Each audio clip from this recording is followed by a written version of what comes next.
Գեղանկարիչ, արվեստաբան, արվեստագիտության դոկտոր, պրոֆեսոր Արա Հակոբյան։ Արա Հակոբյանը ծնվել է 1973 թվականին Երևանում։ Արվեստաբան Հրավարդ Հակոբյանի որդին է։ 1990-ից 97 թվականներին Արա Հակոբյանը սովորել է Երևանի Գեղարվեստի պետական ակադեմիայի գեղանկարի բաժնում։ Գեղանկարչին 2001 թվականին հնարավորություն է ընձեռվում ուսումը շարունակել եւ ավելի վարպետանալ Վենետիկի Գեղարվեստի ակադեմիայում։ Արա Հակոբյանն իր անհատական ցուցահանդեսներից մեկը կազմակերպում է հենց Վենետիկում։ Միշտ հարցնում են ինչ ոճով եք նկարում, ոնց եք նկարում, քանի տարվա գործեր են, ես չեմ կարող այդ հարցին պատասխանել։ Ես փորձում եմ ընդամենը մեկ ոճ կամ մեկ ձևի ենթարկվել, լինել ազնիվ, լինել անկեղծ իմ արվեստի նկատմամբ։ Գեղանկարիչը 1999 թվականից Հայաստանի նկարիչների միության անդամ է։ Արա Հակոբյանի համար երիտասարդներին կրթելու իր վարպետությունը փոխանցելու ամենալավ ձևը դասավանդելն է։ 2002 թվականից աշխատում է մանկավարժական համալսարանում։ Ուսման այդ 4 եւ 2 տարի մագիստրատուրայի ընթացքում մենք փորձում ենք իրենց մոտ սերմանել դեպի գրագիտություն, ուսանել այդ գաղտնիքները, այն վարժությունները, որոնք պետք են եւ պարտադիր են ցանկացած գրագետ նկարչին։ 2008-ից 2017 թվականներին ղեկավարել է նաև համալսարանի արվեստի պատմության, տեսության եւ մշակութաբանության ամբիոնը։ Այսօր գեղարվեստական կրթության ֆակուլտետի դեկանն է։ Արա Հակոբյանը 2017 թվականին ստացել է արվեստագիտության դոկտորի գիտական աստիճան, 2018-ից պրոֆեսոր է։ Գիտությունների ազգային ակադեմիայի թղթակից անդամ դոկտոր պրոֆեսոր Վիգեն Ղազարյանն այսպես է գնահատել գեղանկարչի արվեստը։ Միշտ զարմացել եմ բնության նկատմամբ տածած Արա Հակոբյանի սիրով եւ անմիջականության մշակույթով։ Դժվար է միաժամանակ լինել եւ արվեստաբան հետազոտող եւ կատարել ամբիոնի վարիչի գործառույթներ եւ նկարել, սակայն գեղանկարչության նկատմամբ ունեցած սիրո շնորհիվ նա դրանք լավագույնս է համատեղում։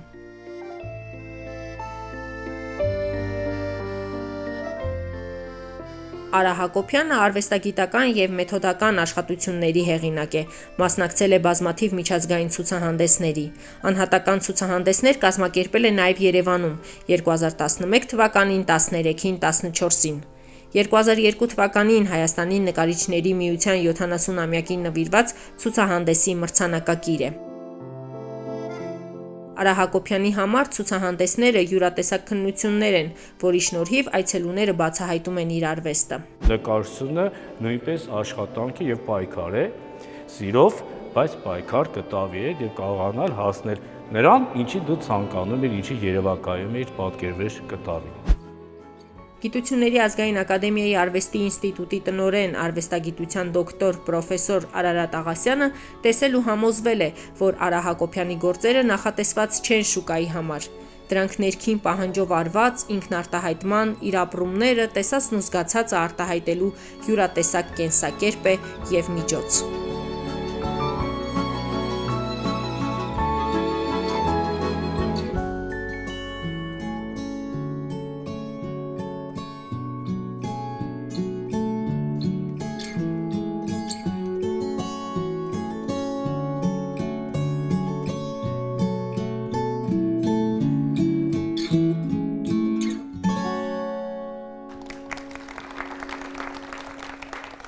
Բարև ձեզ, հարգելի հյուրեր։ Իհարկե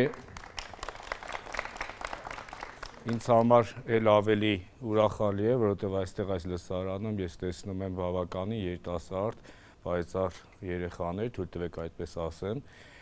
եւ ինչու՞մ է կայանում իմ առաքելությունը, որ հենց այս սերունդի մոտ սերմանեսեր դեպի արվեստը, սերմանեսեր դեպի կերպարվեստը։ Իհարկե դպրոցական տարիքից բոլորդ էլ անցնում է կերպարվեստ առարկա, համաշխարհային արվեստի պատմություն կամ ընդհանուր պատմություն առարկայի մեջ մտնում են հայ մեծերի անունները, որոնց կարող եք դուք Թվիարկե, Մարտիրոսյան, Հովհաննես Այվազովսկի, Արշի Գորգի, մյուսները, սակայն խորապես ուսումնասիրելու համար պետք է ինքնակրթվել, քանզի դպրոցական այս դասագրքերում ամբողջությամբ ի վիճակի չէ կրթությունը ներկայացնել, ամփոփ ներկայացնել աշակերտներին այն, ինչ որ մենք այսօր կխոսենք։ Այսօրվա մեր հանդիպումը նվիրվում է հայազգի ծովանկարիչներին։ Թվում է, թե Հայաստանը, որը զուրկ է ծովերով, ոնց կարող է ունենալ ծովանկարիչներ։ Իհարկե, ձեր ավագներից դուք պետք է հիշեք, որ հայ ժողովուրդը միշտ հպարտացել է, որ ժամանակին եղել է ծովից ծով Հայաստան։ Եվ ցավոք այսօր մենք ծովազուրկ ենք, բայց սերը, կարոտը դեպի ծովը միշտ պահպանվել է եւ առ այսօր էլ մեր արվեստագետների մոտ արտահայտվում է իրենց կտավներում։ Բոլորը ծանոթ են Հովհաննես Այվազովսկուն, համաշխարհային մեծություն, ծովանկարչության, այսպես ասած, կախարդ, որը միջ այսօր, անգամ 21-րդ դարում պահում է իր բարձունքը, պահում է իր հանճարը եւ զարմացնում աշխարհի ցանկացած երկրի թանգարանը։ Սակայն միջ Այվազովսկու անցնելը մենք պետք է հիշենք, որ հայ ժողովուրդը դեռ իր դիցաբանությունից, իր պատմագրությունից միշտ գովերքել է ծովը, միշտ սիրել է, ձգտվել է դեպի ջուրը։ Դա երևի գայս է ցամաքային այս աշխարհագրական իր դիրքից։ Անկամ մեր դիցաբանությունում, մեր պատմագրությունում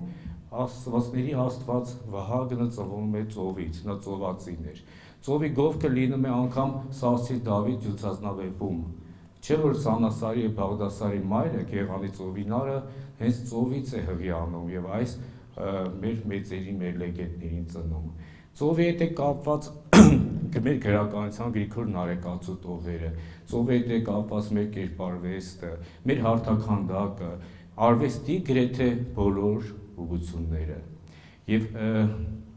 անգամ հեթանոսական շրջանում, կարծում եմ բոլորդ էլ եղել եք, Գառնու մեր հեթանոսական տաճարի կողքը գտնվող Բաղնիքի խճանկար հատակը ամբողջությամբ ներված է ծովի երգին։ Այնտեղ ծովը խորհրդանշում է տիկնոջը, օվկիանոսը խորհրդանշում է տղամարդուն։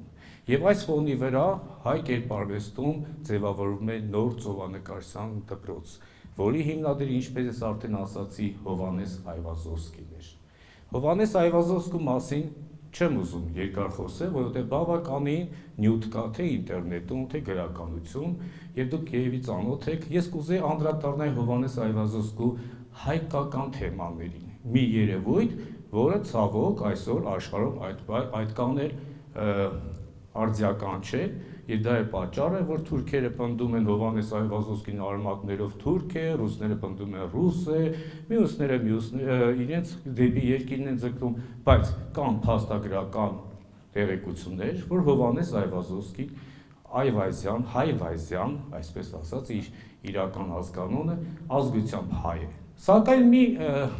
եւս երևույթ, որը առ այսօր անգամ մասնագետների մոտ վիճաբանության առիթ է։ Հովհաննես Այվազովսկին ծնվել է Ղրիմում, Թեոդոսյան, ապրել է այնտեղ, շփվել է կայսրերի հետ, ռուսաց կայսրերի հետ, ռուս մտավորականների հետ եւ գովերքել է ծովը։ Արդյոք Հովհաննես Այվազովսկին, այո, ազգությամբ հայ էր, սակայն հայ նկարիչ էր, թե ազգությամբ հայ էր, ռուս նկարիչ։ Ահա այս երևույթը շատ է հուզում, նորից եմ կրկնում, անգամ մասնագետների մոտ եւ մենք միջ այսօր հստակ պատասխանը չենք կարող գտնել։ Բայց ես այսօր կփորձեմ ձեզ ներկայացնել Հովհաննես Այվազովսկու հայկական թեմաներով ստեղծված աշխատանքները, որից հետո կարծում եմ հարց ու պատասխանի ժամանակ մենք կկարողանանք այս գաղտնիքի վերջնական որոշումը կայացնել միասին։ Հովհաննես Այվազովսկին ազգությամբ հայ ռուս նկարիչ, թե ազգությամբ հայ նկարիչ։ Ամենահայտնի աշխատանքը, ինչպես բոլորդ գիտեք, 9-րդ ալիքն է, որը այսօր ցուցադրվում է Պետերբուրգի ռուսական թանգարանում։ 9-րդ ալիքը իր, այսպես ասած, ահռելի, կործանիչ, ամենամեծ ալիքով գալիս է դեպի նավաբեկությունից բրծած մի քանի մարդկանց վրա։ Թվում է, թե սա վերջն է, թվում է, թե արդեն փրկություն չկա, բայց արի ու տես Այվազովսկու արվեստը լավատեսական է, եւ մենք երկնքում տեսնում ենք արդեն արևի լույսը, որը իրենից հուշում է լավատեսությունը, հուշում է, որ շուտով փոթորիկը կհանդարտվի եւ այս նավաստիները իրենց փրկությունը կստանան։ Իդեպ պետք է ասեմ, որ սա իրական պատմություն է եւ իրական է եղել, որի մասին տեղեկացել Հովհաննես Այվազովսկին մեծաչափ աշխատանքով նա պատկերել է իր ստեղծագործությունը։ Հովհաննես Այվազովսկին հայտնի է նաև աստվածաշնչյան ավետարանական թեմաներով։ Նրա մյուս աշխատանքներից օրինակ կարելի է հիշել համաշխարհային ջրհեղեղը, քաոսը, խնդրեմ, սա համաշխարհային ջրհեղեղն է, որտեղ մենք տեսնում ենք, թեպետ այդքան էլ ասում են Հովհաննես Այվազովսկի մարդկային ֆիգուրաներ չէր պատկերում, բայց տեսնում ենք այստեղ տասնյակ մարդկային ֆիգուրաներ, շատ բարդ դիրքերով, մեկը պարկած, մեկը կարճարս, մեկը ջրի մեջ, բայց վարպետորեն կատարված աշխատանք։ Եվ այս արհավիրքը, այս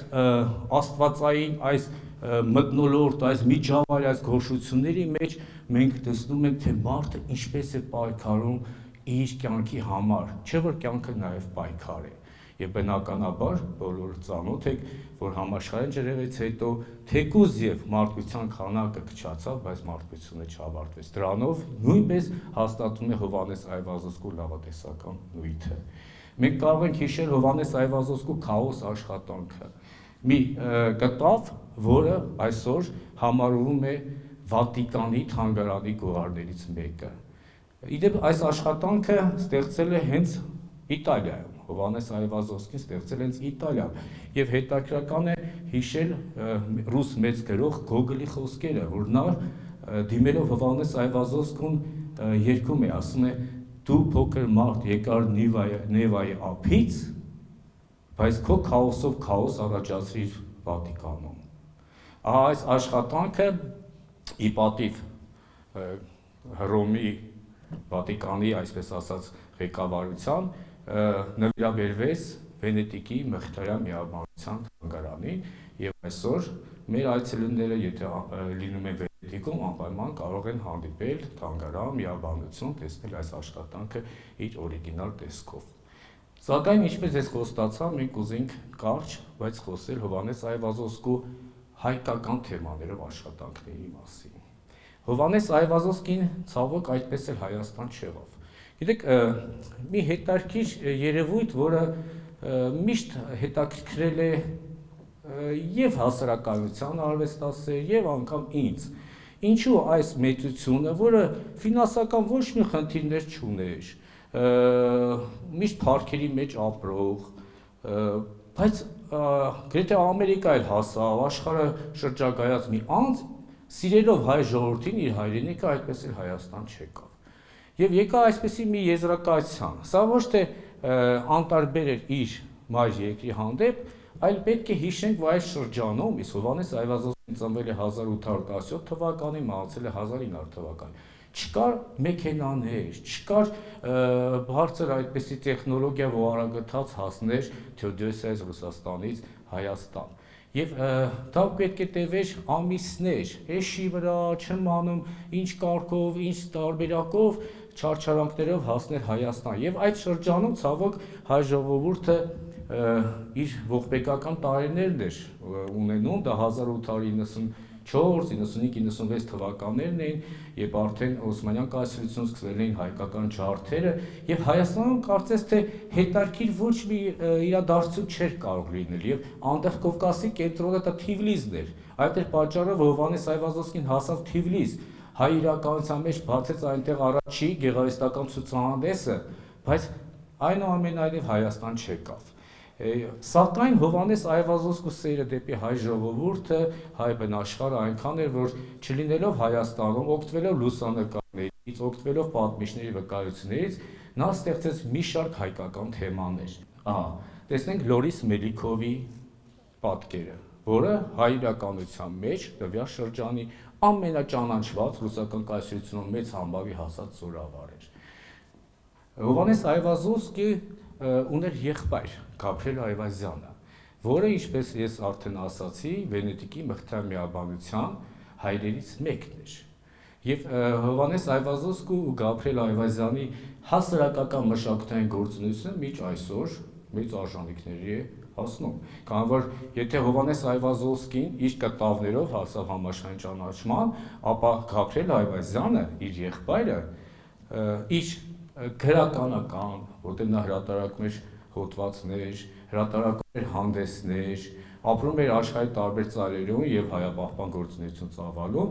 դա նույնպես իր հասարակական գործունեությամբ մեծ օգուտ բերեց հայ ժողովրդի պահպանման գործում։ Ահա իր եղբոր Գաբրիել Այվազյանի դիմանկարը։ Մկրտություն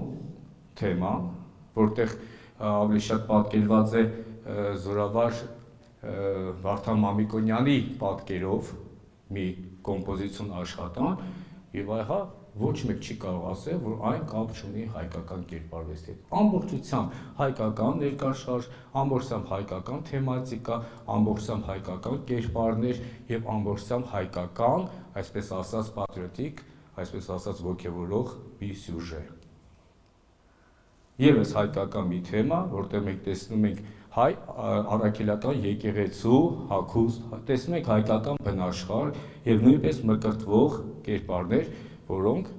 կարելի է դասել հայ եկեղեցու պատմության հրաշագեղ աշխատանքներից մեկը։ Իր կեցվածքով, երեխեք ջան,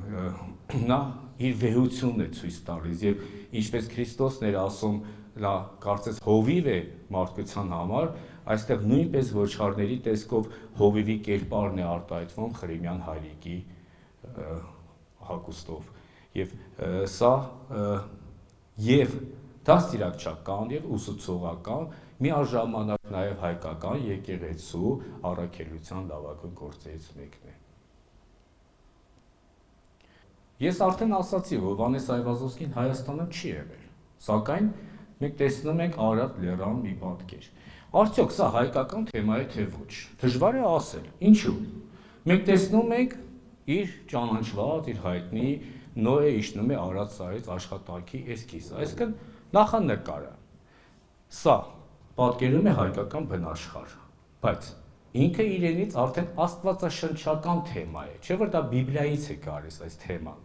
Եվ այս առումով օտար մասնագետները շատ ժամանակ վիճաբանում են մեզ հետ, որ տվյալ աշխատանքը, մեծաչափ աշխատանքը, սա ես արդեն ասացի նախանկարն է, ոչ թե հայկական թեմա է, այլ աստվածաշնչյան թեմա է։ Սակայն մեզ օգնող տղաները հիմա կթերթեն եւ մենք կտեսնենք Արարատ սարի, Արարատ լեռի առանձին պատկերներ, որտեղ ամբողջությամբ ներկայացում է հայկական բնաշխարհը եւ կապ չունի աստվածաշնչյան թեմաների հետ։ Երբ Գեղարվեստի Պետերբուրգի Գեղարվեստի ակադեմիան ավարտում է, Հովհաննես Այվազովսկին որպես լավագույն ուսանող կայսրը հովանավորում է ռուսաց կայսրը եւ նա մեկնում է Եվրոպա։ Բնականաբար լինելով Գերմանիայում, Ֆրանսիայում, մի շարք եվրոպական երկրներում նա այցելում է Իտալիա, Մխիթարյան միաբանություն, Սուրբ Ղազար կղզի եւ այնտեղ 14 տարի դադարից հետո հանդիպում է իր եղբորը Գաբրիել Այվազյանին, որի դիմանկարը դուք տեսաք։ Ահա այստեղ մի պատկեր, որտեղ մենք տեսնում ենք Իտալիայի չքնաղ կախարդական հեքիաթային քաղաք Վենետիկը իր ջրանցքներով, մենք տեսնում ենք Սուրբ Ղազար կղզին եւ այնտեղ նստած իր եղբայրը Գաբրիել Այվազյանը։ Հովհաննես Այվազովսկու ցասումը ողբերգական այդ տարիների հայերի կոտորածների հանդեպ մեծ էր։ Նա բավականին օգնություն ցուցաբերեց հայ ժողովրդի գաղթական հայ ժողովրդի համար։ Իհարկե Հովհաննես Այվազովսկին ապահոված էր ֆինանսապես։ Նա Թեոդոսիայի համար մեծ գործունեություն ծավալեց, ամբողջությամբ կառուցեց ջրամբարներ, կառուցեց շինություններ, նա էր Թեոդոսիայի առաջի թանգարանի, երկրագիտական թանգարանի հիմնադիրը, բայց կոտորածների օրերին նա ամբողջությամբ նվիրվեց հայ գաղթականների ֆինանսապես աջակցելու օթևան տալու համար գործին։ Եվ իր աշխատանքներով, իր ստեղծագործություններով նա կարողանում էր այդ ողբերգական իրադարձությունները պատկերել եւ ներկայացնել ռուսական կայսրության խոշորագույն քաղաքներին, որպեսզի աշխարհին ցույց տար, թե որքան անարդար է Օսմանյան Թուրքիայի կողմից կատարված այս ցեղասպանությունը։ Եվ պատկերներից մեկը, որը շատ ժամանակ կարելի է համարել եւ հունական ցեղասպանության ներված եւ հայկական ցեղասպանության ներված, մենք տեսնում ենք այսօր, որտեղ աղջնակը փորձում է խանգարել թուրք զինվորին, որ չհարվածի հայ իր ամուսնուն կամ ծնողին։ Սա մի դրվագ է աշխատանքից, որտեղ ներկայացում է ոչ միայն այդ ողբերգական իրադրությունը, այլ ներկայացում է հայ կնոջ հաղթական, հայ կնոջ պայքարողի կերպարը։ Ցավոք այս աշխատանքը չի պահպանվել, սակայն կա սև ու սպիտակ լուսանկարը, որտեղ մենք տեսնում ենք ինչպես են թուրքերը հայերի նավով տեղափոխում Մարմարյա ծով, որտեղ նետում էին ծովը, եւ այդ տեսարանը, այդ զարորելի տեսարանը, սակայն ինչ որտեղ վավերագրական բնույթ կրող աշխատանքի լուսանկարը պահպանվել է, Բոսֆորի ափն է, Պոլիսն է, բարբարոս թուրքերը եւ հայ ժողովուրդը նավերի մեջ։ Գոնե լուսանկարի պահպանումը թույլ է տալիս մեզ եւս մեկ անգամ վստահաբար հաստատել Հովհաննես Այվազովսկու հայեցի լինելը, Հովհաննես Այվազովսկու աջակցությունը հայ ժողովրդի պահպանման գործին։ Ահա եւս մեկ աշխատանք, որը գտնվում է Բեյրութում, մենք տեսնում ենք նախորդ աշխատանքի կարծես շարունակությունը, որտեղ նավերից թուրքերը նետում են հայ, այսպես ասած, խաղաղասեր բնակչությանը դեպի Մարմարյա ծով։ Ինչպես են այրում թուրքերը ժողովրդին, կապ չունի հունական ազգին է վերաբերում թե հայկական, ամեն դեպքում ողբերգությունների, ցեղասպանության բարբարոսությունների դեմ եւս մի պայքար կերպարվեստի միջոցով։ Ահա Արարատ լեռան մի տեսարան։ Այստեղ մենք տեսնում ենք, այո, բիբլիական Արարատը, սակայն պատկերը ամբողջությամբ հայկական բնաշխարհն է, որքան զարմանալի է արվեստագետը, այդ հանճարեղ նկարիչը չլինելով Հայաստան, ինչպես է զգացել հայկական բնաշխարհի կոլորիտը, ինչպես է զգացել հայկական բնաշխարհի այսպես լեռնային աշխարհագրական դիրքը, ինչպես է զգացել բիբլիական սարի վեհությունը, գետը խորհրդանշող հայկական լեռնաշարն, չէ՞ որ դեռ մանուկ հասակից երբ որ նկարում ես Հայաստան, այսպես պարզունակ, բայց շատ խորհրդապաշտական է, երբ որ նկարում ես Արարատ սարը, 1-2 բարտի եւ հոսող գետը։ Եվ ահա մենք տեսնում ենք Հովհաննես Այվազովսկին քիչ միջոցներով, ջրի մի փոքր տարով, լեռան եւ դաշտավայրի միջոցով կարողացել է բնորոշել եւ այն վերարտադրել կտալու ամբողջությամբ ներկայացնելով հայկական բնաշխարհի հիմնական կոլորիտը։ Եվս հայկական բնաշխարհի մեկ այլ տեսարան, որտեղ մենք տեսնում ենք Արարատ սարը եւ իր դաշտավայրում արդեն ուխտերի վրա քարավանը։ Սա այն աշխատանքն է, որի մասին մենք խոսեցինք, Նոյը իջնում է Արարատ սարից, պահպանում է Հայաստանի ազգային պատկերասրահում, բավականին մեծաչափ աշխատանք է եւ կարծում շատ է եղել եք Հայաստանի ազգային պատկերասրահում, պետք է որ տեսած լինեք այս աշխատանքը։ Ահա այս աշխատանքի մասին է, որ օտար գիտնականները պնդում են, որ սա ոչ թե հայկական թեմա է, այլ աստվածաշնչյան թեմա է։ Չէ՞ որ աստվածաշնչից է գալիս Նոյի քայլը դեպի ցամաք։ Չէ՞ որ Նոյան տապանը գալիս է կանգ է առնում Արարատ սարի լանջին եւ այնտեղից երբ որ աղունիկը բերում է նշուն է որ կա արդեն ցամաք, ջուրը արդեն իջել է եւ նորը Արարատ լեռից իջնում է իր տղաների, կենդանիների դեպի ցամաք եւ այդ ցամաքը Հայաստանն էր, հայկական լեռնաշխարհն էր։ Ահա այս մեծաչափ աշխատանքը պահպանում է Հայաստանի ազգային պատկերասրահում եւ ես հորդորում ու խնդրում եմ, եթե որևէ մեկը չի տեսել, անպայման օգտվեք այդ առիթից, այցելեք Հայաստանի ազգային պատկերասրահը, մոտիկից ուսումնասիրեք Հովհաննես Այվազովսկու լավագույն գործերից մեկը, Նոյը իջնում է Արարատ սարից։ Սևանա կղզու մի տեսարան։ Մենք պետք է հիշենք, որ ժամանակին Սևանա կղզի էր, ոչ թե թերակղզի էր, քանի որ Սևանա լիճը բավականին բարձր էր եւ թերակղզի դառնում այն ժամանակ, երբ որ կապ է ունենում կղզին ափի հետ։ Այս դեպքում մենք տեսնում ենք կղզու տարբերակը եւ մի գեղեցիկ հնարական բանաստեղծական վիճակ, որտեղ փոքր Արագաստանավն է, ձկնորսական ցամաքի մի տեսարան եւ իհարկե նույնպես Հայաստանի խորհրդանիշներից մեկը Սևանա կղզին։ Շարունակենք։ Բայրոնի մուտքը Սուրբ Ղազար կղզի։ Դե արդեն վստահ եմ հիշում եք Վենետիկ, Մխիթարյան միաբանություն, Սուրբ Ղազար կղզի Եվ ահա Սուրբ Ղազար կղզին դա այն հողն է, այն փոքր Հայաստանն է Իտալիան, որը գերել է դարեր բոլոր մեծանուն գործիչներին։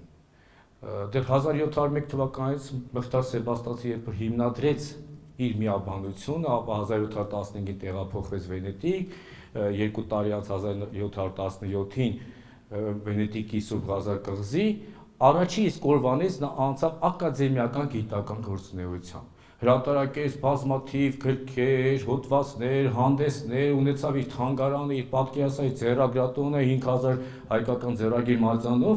եւ ահա այս հայկական հողում միշտ այցելել են մեծանուն եվրոպացի գիտնականներ, անգամ Վիլյամ II կայսրը, Նապոլեոն Բոնապարտը, մի շարք մեծություններ, որոնք համաշխարհային նշանակություն ունեն։ Այստեղ մենք տեսնում ենք Լորդ Բայրոնի այցը Սուրբ Ղազար կղզի, որտեղ հայ միաբանները, այսպես ասած, հավաքվել են եւ դիմավորում են անգլիացի մեծանուն բանաստեղծին։ Սա Այվազովսկու վերջի աշխատանքն է, որը թեպետ կիսատ մնաց, բայց իր կիսատության մեջ պահպանում է իր վեհությունը, իր հզորությունը։ Եվ վերջի աշխատանքը կոչվում է թուրքական նավի պայթյունը, այրվելը։ Եվ սա կարծես վերջն է, կարծես վերջակետն ու մեղն է Այվազովսկու արվեստի հայեցի լինելու մեջ, չէ՞ որ տարիքի հետ բնականաբար դեր ուսուցիչները կհաստատեն, մարդը ավելի է կապնում իր հայրենի հողի հետ, իր բնության հետ, եւ բնականաբար Այվազովսկին ապրելով Ռուսաստանում, չլինելով Հայաստանը, ամորսամ կապված էր հայ ժողովրդի Հայաստանի հետ, եւ ահա այդ ողբերգական իրադարձություններով էլ ավարտեց իր ստեղծագործական գործունեությունը, որի լուսանկարը վերատպությունը դուք հիմա տեսնում եք թուրքական նավի պայթյունը։ Կարծես թե հաղթական մի աշխատանք։ Իհարկե Այվազովսկին ունեցավ ժառանգներ, 4 աղջիկ, որոնք էլ պարգևեցին թոռներ, որոնցից 4-ը շարունակեցին իր պապու գործունեությունը, դարձան նկարիչներ։ Կարող ենք սահմանափակ ենք ժամանակի մեջ, ես կուզեի անցնել մյուս ծովանկարիչներին, որպեսզի հնարավորինս այս սեղմ ժամանակամիջոցում դուք կարողանաք հիշել եւ ինտելեկտուալ միջավայրում թվարկել անուններ, որոնք լայն հասարակայնության համար այդքան էլ ծանոթ չեն։ Հովհաննես Այվազովսկին ունեցավ մի շարք աշակերտներ, նրանցից մեկն էր Մկրտիչ Ճիվանյանը, ապրելով Պորսում, ստեղծագործում էր ռոմանտիկ շնչով,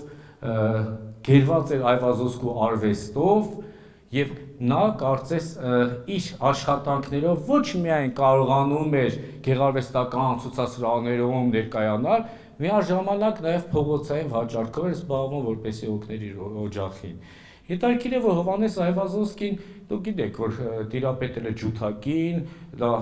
շատ լավ երաժիշտ է եղել, ջութակար է եղել, այդպես էլ Մկրտիչ Ճիվանյանը օպերային երգիչ էր։ Եվ անգամ արվեստի, այսպես ասած, երաժշտական արվեստի կենտրոն Իտալիայի Միլան քաղաքում Մկրտիչ Ճիվանյանը օպերայում երգել է եւ կարողացել զարմացնել հանդիսատեսին։ Ահա Մկրտիչ Ճիվանյանը իր Պորսում ապրելով, այսօր Պորսը գիտեք, չէ՞, Ստամբուլ քաղաքն է, որ ժամանակին հայերի, այսպես ասած, կառուցած քաղաքն էր Պալյան ճարտարապետների եւ մյուս մեր նշանագործիչների միջոցով, նա կարողանում էր վերարտադրել Պորսի ռոմանտիկ բանաստեղծական երեկոները։ Այս շրջանակաձև կտավում մենք տեսնում ենք բանաստեղծական, ռոմանտիկ, իր ժամանակի հոգուն համահուչ, հաճելի դիտողի համար տեսարաններ։ Անգամ հետաքրքիր մի դեպք, որ երբ Հովհաննես Այվազովսկին տեսել է Պորսում Մկրտիչ Ճիվանյանի աշխատանքները, նա իհարկե հումորով ասել է կարող է ստորագրել ոչ թե Մկրտիչ Ճիվանյան, այլ Հովհաննես Այվազովսկի եւ ավելի թանկ վաճառես։ Այսինքն հիացել է Մկրտիչ Ճիվանյանի վարպետության եւ թույլատրել, որ իր ազգանունով ստորագրի Ճիվանյանը աշխատանքները։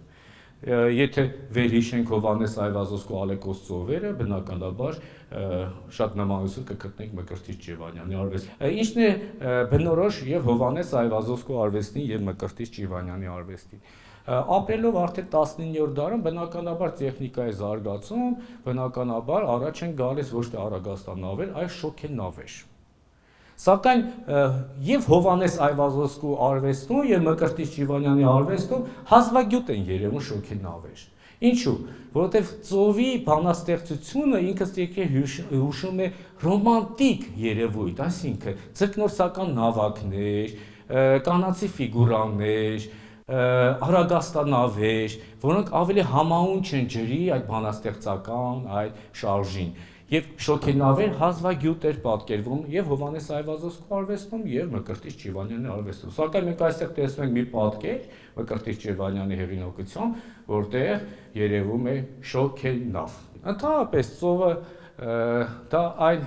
երևույթն է, որ թե տուրիստական, այսպես ասած, քայլով մենք ձգտում ենք դեպի ծովափնյա վայրեր հանգստանալու համար, եւ թե գեղարվեստական առումով միշտ ծովանկարչությունը շահեկան է։ Որտեղ մարդը կարծես բնությամբ այնպես է, որ նա պարբերաբար ձգտում է դեպի բնություն, ձգտում է դեպի ռոմանտիզմը, դեպի բանաստեղծությունը, ահա այդ ամենը ամփոփվում է ծովով, իր խորհրդավորությամբ, իր երեկոյան ինչ-որ չափով վախի տպավորություն թողելով այդ գորշ ջուրը, արևամուտի գեղեցկությամբ, լուսաբացի կարծես կյանքի նորաբաց վերածնունդի իր գաղափարախոսությամբ միշտ գերել է եւ բնականաբար դա էլ պատճառ է հանդիսացել, որ հայ ծովանկարիչները մեծ բարձունքներ են հասել եւ լայն հանդիսատես ու այցելու ունեցել իրենց ցուցասրահներում։ Եվ ահա Մկրտիչ Ջիվանյանը բախտ ունեցավ երկու անգամ հանդիպել Հովհաննես Այվազովսկու։ Իհարկե դուք կարող եք ասել քիչ առաջ ես ասացի, որ Այվազովսկու աշակերտներից մեկն է։ Տվյալ դեպքում մեր ծովանկարիչները ոչ թե աշակերտել են տարիներով Հովհաննես Այվազովսկու, այլ կարճ հանդիպումներով ունեցել են հայրական խորհուրդներ Հովհաննես Այվազովսկուց եւ իրենց համարել Հովհաննես Այվազովսկու աշակերտները։ Մեր հաջորդ հեղինակը Էմանուել կամ Մանուկ Մաղտեսյանն է։ Մաղտեսյանը արդեն այլ որակ էր։ Եթե Մկրտիչ Ջիվանյանը ապրում էր Պորսում, շարժում էր Պորսի բարքերով, իհարկե տեղափոխվեց կարճ ժամանակ Իտալիա, վերապատրաստվեց, ապա Մաղտեսյանը դա ամբողջությամբ պրոֆեսիոնալ գիտելիքների տեր մի վարպետ էր, սովորել էր Պետերբուրգի Գեղարվեստի ակադեմիայում եւ անմիջական կապի մեջ էր իր ուսուցիչ Հովհաննես Այվազովսկուց։ Եվ վարպետությունը հասել էր այն գագաթնակետի, որ անգամ անփոխարինելի Հովհաննես Այվազովսկին խնդրում էր, որ Մաղտեսյանը իր արվեստանոցում աշխատեր եւ մի քանի աշխատանքներ պատճ աներ, կոպի աներ, որպեսզի ցուցադրություններին ներկայացվեր։ Դա վստահում էր Էմանուել Մաղտեսյանին։ Մաղտեսյանը իհարկե շփվելով Հովհաննես Այվազովսկու հետ, սակայն չգերվեց ամբողջությամբ Հովհաննես Այվազովսկու ազդեցությամբ, այս ստեղծեց իր արվեստը, արդեն ժամանակի հոգուն համահոչ աղա Մաղտեսյանի աշխատանքներից մեկը, այստեղ գիտեք ինչն է հետաքրքիր, որ բոլորս էլ գիտենք դպրոցական դասագրքերից, որ Այվազովսկին ունեցել է ֆանտաստիկ հիշողություն։ Նա կանգնել է ծովի ափին, նայել է ջրի ալիքների խաղին եւ եկել արվեստանոց այն անմիջապես վերարտադրել կտավին։ Իդեպ շատ աշխատասեր է եղել եւ իր ստեղծագործական գործունեության ընթացքում ստեղծել է 6000 կտավ։ Դա բավականին մեծ թիվ է նկարչի համար։ Տեղում քիչ է նկարել Հովհաննես Այվազովսկի։ Ի տարբերություն Էմանուել Մաղտեսյանի, որտեղ մենք տեսանք նախորդ աշխատանքում լուսանկարում, որտեղ Մաղտեսյանը պատկերված է հենց ծովափյա մի վայրում եւ ստեղծում է այս ճգնաղ աշխատանքը։ Մաղտեսյանը հետաքրքիր նկարիչ է եղել, սա ներկապնակ է, որտեղ ներկերն են բացում նկարիչները, անգամ ներկապնակի վրա այս ռոմանտիկ աշխատանքը ստեղծել, սակայն գնալով Մաղտեսյանի վրձինը դառնում է ավելի համարձակ, ավելի փոթորկոտ, ավելի ժամանակի հոգուն համահունչ եւ դրանով էլ տարբերվում է Հովհաննես Այվազովսկու արվեստով։ Մեր հաջորդ նկարիչները դրանք ֆրանսահայ ծովանկարիչներն են։ որոնք աշխարհաքաղաքական իրադարձությունից ելնելով իրենց երկրորդ հայրենիքը գտան Եվրոպայում, իսկ Եվրոպայի ամենահյուրասեր, ամենահայեցի երկիրը դա Ֆրանսիան էր, որտեղ ձևավորվեց հայկական մեծ գաղութը։ Ահա մի շարք տաղանդավոր երիտասարդներ կոտորածից մազապուրց եղած իրենց երկրորդ երկիրը, իրենց երկրորդ հայրենիքը գտան Ֆրանսիայում։ Նրանցից էին ծովանկարիչներ Արսեն Շաբանյանը, Վարդան Մախոխյանը եւ Կարապետ Ադամյանը։ Ես կփորձեմ հակիրճ ներկայացնել, որպեսզի տեղավորենք ժամանակի մեջ, պանդուխտ նկարիչներ, որոնք չունեին հովանավորություն, բայց աշխարհի արվեստի կենտրոն Ֆրանսիայում, Փարիզում, Ֆրանսիայի մի շարք քաղաքներում կարողացան հասնել այնպիսի հաջողությունների, որ իրենց համարեցին 20-րդ դարի մեծագույն ծովանկարիչները։ Սա եւս բարձանք է, եւս հպարտանալու առիթ այս հայորդիներով, որոնք այսօր էլ միջազգային աճուրդներում բավականին մեծ գներով են վաճառվում է իրենց նկարները եւ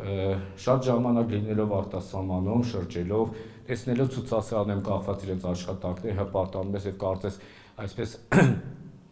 երեխայական միամտությամբ ուզում ես մոտենաս այդ ֆրանսիացուն կամ անգլիացուն, ասի գիտես այս նկարի հեղինակը հայ է, ես էլ եմ հայ, ուրախանում ես, որ մեր մեծանուն արվեստագետների աշխատանքները այսօր թե մասնավոր հավաքածուներում եւ թե պատկերասրահների սրահներում զարդարում են եւ պատիվ բերում աշխարհի ցանկացած թանգարանի։ Մենք տեսնում ենք թե յուղաներ եւ թե կավճաներ աշխատանքներ Արսեն Շաբանյանից։ Ինչ բան է կավճանկարը։ Գիտեք երեխեք ինչ բան է կավճանկարը։ Այո, դուք բառացի թարգմանեցիք, բայց ժողովրդի մոտ ավելի ընդունված է պաստել ասել, պաստել, հա։ Ահա, եւ դա շատ դժվար է պաստելով աշխատելը, ահա Շաբանյանը այն վարպետն էր, որի ստեղծագործությունների զգալի մասը կավճանկարով, այսինքն պաստելով էր պատկերում եւ իր դժվարությունների հետ մեկտեղ պաստելը ուներ նաեւ դրական կողմեր, որ պահում էր աշխատանքի թարմությունը, կարծես դիտողը տեսնելով կավճանկար աշխատանքները միանգամից անցնում է դեպի բնություն, միանգամից ինքը զում է բնության մի մասնիկ, ներշնչվում բնության գեղեցկությամբ, որը այդքան հնարավորություն չի տալիս յուղաներկը։ Այդ իսկ պատճառով մի շարք աշխարհահռչակ հեղինակներ ստեղծագործել են թե յուղաներկով եւ թե կավճաներկով։ Պարզ է պաստելը որն էր, հա, կավճանկար, շատ լավ։ Խնդրեմ Շաբանյանի աշխատանքներից, որոնք իհարկե ծով, իհարկե ժայռեր, բայց դուք տեսնում եք ամբողջությամբ իրենց մոտեցմամբ տարբերվում են Հովհաննես Այվազովսկու աշխատանքներից։ Արսեն Շաբանյանը ծնվել է Էրզրումում, ապա տեղափոխվել Իտալիա, սովորել Վենետիկի Մուրադ Ռաֆայելյան վարժարանում, ապա ակադեմիա, նորից վերադարձել Էրզրում եւ այսպես շրջագայել, վերջի իր հանգրվանը գտել է Ֆրանսիայում էլ ամուսնացել, ունեցել զավակներ եւ հետաքրքիր է, որ հայ իրականության մեջ Արսեն Շաբանյանը եզակի է, որ ունեցել է շուրջ մի քանի 100 անհատական ցուցահանդեսներ։ Մարդիկ իրենց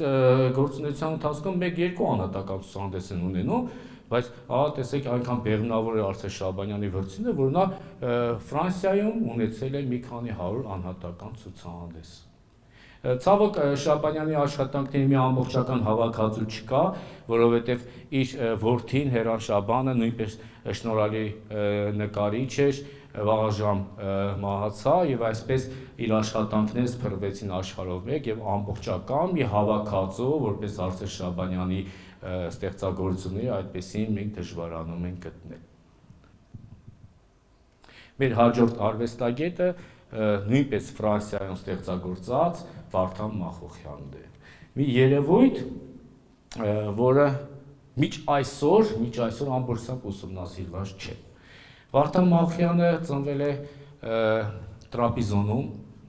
այսօր Թուրքիայի տարածք է, սովորել Կարինե Ասալյան վարժարանում, ապա տեղափոխվել Բերլինի Գեղարվեստի ակադեմիան կարմիր դիպլոմով ավարտել եւ վերջո իր նույնպես ինչպես Շաբանյանը երկրորդ հայրենիքը գտել է Ֆրանսիայում։ Իհարկե անգամ ոչ հայանպաստ քաղաքականություն վարող Վիլյամ II կայսրը Գերմանիայում հրապուրված է Վարդան Մախոխյանի աշխատանքներով, անգամ ուներ մի ալբոմ, որտեղ վերատպություններն էին Վարդան Մախոխյանի կտավների եւ միշտ թերթում էր։ Այնուամենայնիվ, տեսնելով Գերմանիայի, այսպես ասած, անտարբեր լրակյացությունը հայ ժողովրդի կոտորածի հանդեպ, Մախոխյանը հիասթափվում է, տեղափոխվում Լոնդոն, որից հետո Ֆրանսիա։ Եվ Ֆրանսիայում ապրեց ոչ թե արվեստի, այսպես ասած, հավաքական մի վայրում Փարիզում, այլ Ֆրանսիայի ամենագեղատեսիլ քաղաքում, Նիցա քաղաքում, որը հրապուրել է եւ հրապուրում է միջ այսօր բոլոր ինտելեկտուալ մասային։ Եվ ահա Մախոխյանը, ինչպես Հովհաննես Այվազովսկի դեպքում լավ ջութակար էր Այվազովսկի, Ջիվանյանը օպերայի երգիչ, Մախոխյանը նույնպես հրաշալի տիրապետել է ջութակին, անգամ սիմֆոնիաներ է ստեղծել եւ իր սիմֆոնիաներից մեկը հատուկի նպաստ հայ ժողովրդի, հայ գաղթականների Մոնտե Կարլոյում է ներկայացրել տարբեր քաղաքներում եւ կարողացել դրանով էլ իր ձայնը բարձրացնել այս արհավիրքի ցեղասպանության հանդեպ։ Մախոխյանի արվեստը ալեկոծ է, Մախոխյանի արվեստը էպիկական է, Մախոխյանի բնությունը կուսական է։ Մենք չենք տեսնի ֆիգուրատիվ աշխատանքներ, մենք չենք տեսնի այստեղ պարզունակ ձկնորսների պատկերներ, մենք տեսնում ենք այստեղ ջուր, երկինք, ցամաքի մի նշում։ Ահա այդ էպիկականության մեջ է հզորանում Մախոխյանի արվեստը։ Այստեղ մենք չենք փորձում ժանրային ինչ-որ որոշ տարրեր նկատել, նկատում ենք միայն այն աստվածային բնությունը, այն կուսական բնությունը, որը եղել է, կա եւ կձգի բոլորիս։ Մախոխյանը չամուսնացավ, չունեցավ զավակներ եւ ինչպես մեր նախորդ հեղինակի դեպքում այստեղ էլ մենք չունենք այսօր ամբողջական մի հավաքածու Վարդան Մախոխյանի ստեղծագործությունների, սակայն պարբերաբար աշխարհահռչակ աճուրդներում հանդիպում են Մախոխյանի ստեղծագործությունները, բարձր են գնահատվում եւ շատ հաճելի, երբ որ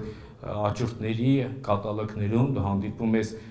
հայ հեղինակի անուն եւ կողքը փակագծերի մեջ նշվում է Հայաստան, այսինքն Արմենիա, ինչպես ասում են, Երանի լինի այն հանգիստ տարիները, որին մենք երազում ենք եւ վերջի վերջո Հայաստանում ձևավորվի ծովանկարչության մի թանգարան, չէ՞ որ մենք ունենք այսպեսի հրաշագեղ նկարիչներ, կարողանանք հավաքել իրենց աշխատանքները եւ ստեղծել ծովանկարչության թանգարան, որը կա Եվրոպայի մի շարք թանգարաններում, սակայն մեր որակով մենք չենք զիջի, բնականաբար ել ավելի հետաքրքիր կառաջացնենք ծովի Ձուրք Հայաստանում ծովանկարչության թանգարանով։ Եվ մեր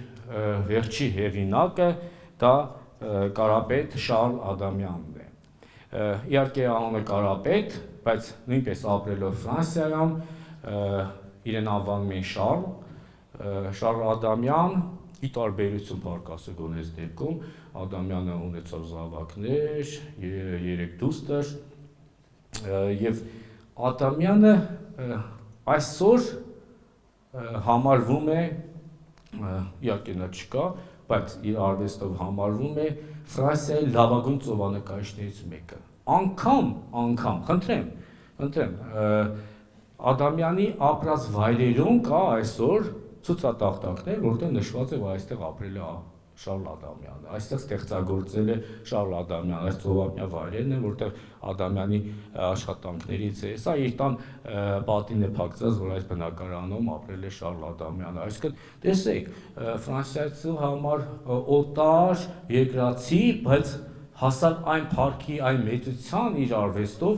որ այսօր էլ Ֆրանսիայում նշվում է ամենտեղ Շարլ Ադամյանի անունը։ Իհարկե, գիտեք, խոնարհվում է հիանում, հպարտանում անուններ, որոնք համաշխարհային նշանակություն ունեն եւ իրոք լեգենդ են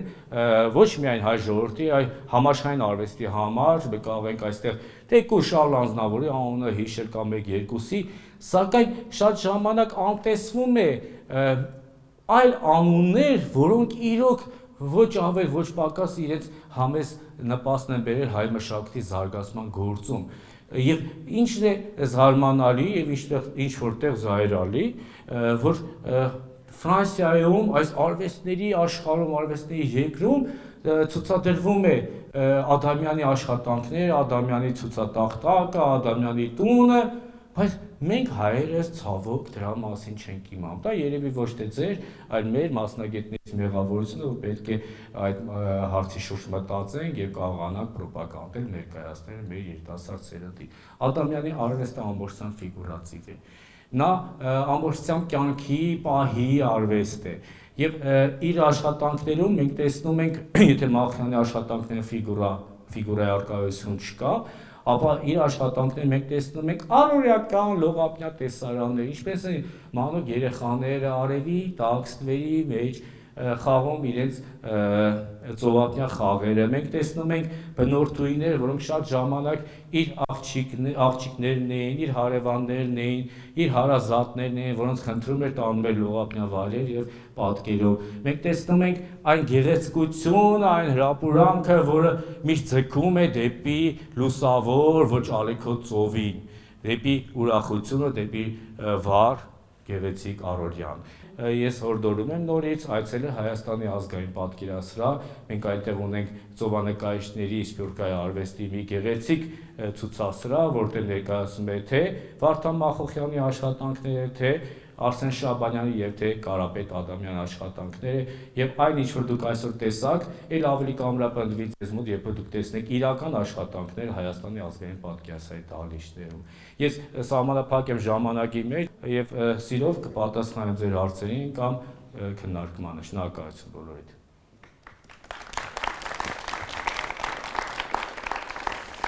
Բարցես։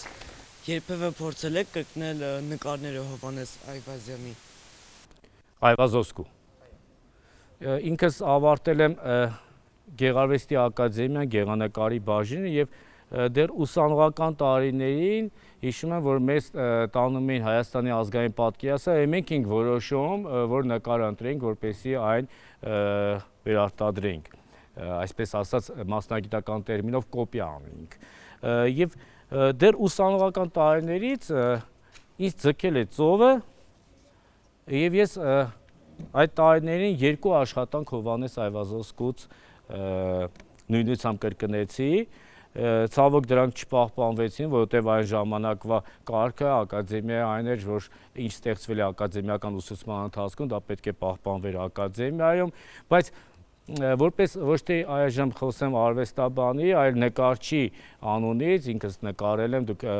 գեղեցիկ այդ ֆիլմում, որ պատրաստել էի մեր կազմակերպիչների տեսակ իմ աշխատանքները, ես շատ եմ անդրադառնում ծովին, նույնպես սիրում եմ ծովը։ Իհարկե երբևիցե չեմ հասնել այդ վարպետության, բնականաբար դրանք ի վերուստ են, բայց ամեն դեպքում իմ հնարավորություններով, ինձ զգացումով վերարտադրում եմ ծովը եւ դա շատերի համար դուրեկան է։ Շնորհակալություն։ Ինչպես եք հասկացել, որ հենց արվեստն է ձեր նկարչությունը։ Ես վախենալով ձեր ուսուցիչներից մի փոքր փորձում եմ խաբել, ինչու համար, որտեղ եթե անկեղծ պատմեմ ինչպես եմ հասկացել, դա շատ դաժան էր իմ կենսագրության այդ տարիները, որտեղ ես ամբողջ դպրոցում նկարում էի այդ սեղաններին, դպրոցական։ Եվ ուսուցիչները միշտ ասում էին մենք քո քարտը դրական կփակենք միայն այն դեպքում, երբ բոլորը մաքրես։ Ինչը ես դա ասացի, որովհետև իհարկե համատականներ դա ծիծաղելի է, բայց աշխարհահռչակ մեծությունները շատ ժամանակ այսպես պատահական երևույթներով են կողմնորոշվել իրենց մասնագիտությունը։ Նույն Հովհաննես Այվազովսկին մենք գիտենք, որ պատերին էր նա ներկերել չուներ, ածուխով պատերին էր նկարում, հա։ Հիմա դե պատերին նկարել է ինձ դպրոցից կհեռացնեին, բայց սեղաններին փորձում էի նկարել, ոչ թե ներկեր չուներ, այլ զբաղվում էի դասի ժամանակ, այսպես չարաճճություն է անում, եւ վերջին ինձ իմ ուսուցիչները ասեցին, դու աչքից նկարիչ ես դառնալու, հետո կողմնորոշվեցի, գնացի դեպի արվեստը, դրան է գումարած արվեստագետների ընտանիքից եմ ծերում, աչքս բացել եմ արվեստագետներ են մեր տանը եղել, մեծ դերասաններ են եղել, կինոռեժիսորներ են եղել, երջանկար հիշատակ Հենրիկ Մամյանը միշտ ասում էր, որ ես պետք է դառնամ մեծ կինոռեժիսոր, որտեղ ինչ-որ սիրում էի այս պատանեկան երևակայական ինչ-որ արտահայտություններ անել, Բայց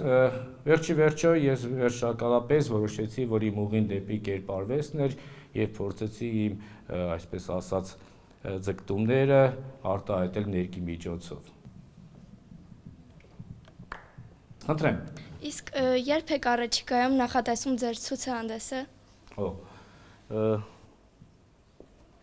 Գիտեք, ունեցել եմ մի շարք անհատական ցուցահանդեսներ, թե հանրապետությունից, թե հանրապետությունից դուրս։ Բայց այսօր տարիքի հետ, փորձի հետ, այդքան էլ տարիք ասում այդքան եմ ես չեմ, բայց փորձի հետ ավելի խստապահանջ ես դառնում։ Ավելի զգում ես, որ դեռ չես արել այն, ինչ որ պետք է անես։ Եվ դա շատ լավ բան է, դա ստիպում է նորից աշխատել քո արվեստի վրա, հասնել հնարավորինս կատարյալի։ Ինձ շատ են հորդորում, որ անհատական ցուցահանդես կազմակերպենք, հանձի վերջինը 2014 թվականն է, բավականին անցել է, գրեթե 8-9 տարի, 14 թվականից 7 տարի։ Եվ երևի հասունացել է այդ պահը, որ նորից ցուցահանդես կազմակերպեմ, ինձ հորդորում են, բայց այս վերջի իրադարձությունները, կովիդի հետ կապված, պատերազմական իրադարձությունները մի փոքր հետ մղեց այդ մեր մտահղացումից, բայց կարծում եմ ամեն ինչ պետք է լավ լինի, մենք վերածնվելու ենք, մենք շարունակել ենք ստեղծագործել,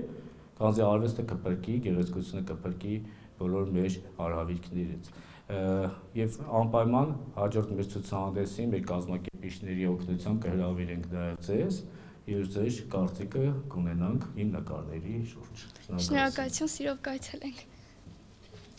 Ձեր կարծիքով նկարչի կյանքում ամենակարևորը ի՞նչն է։ Գիտեք, չէի մտածել։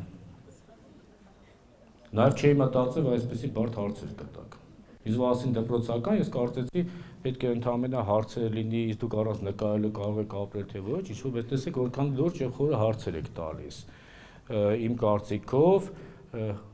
կա մի շարք բաղադրույթ, մի շարք կարևոր կետեր,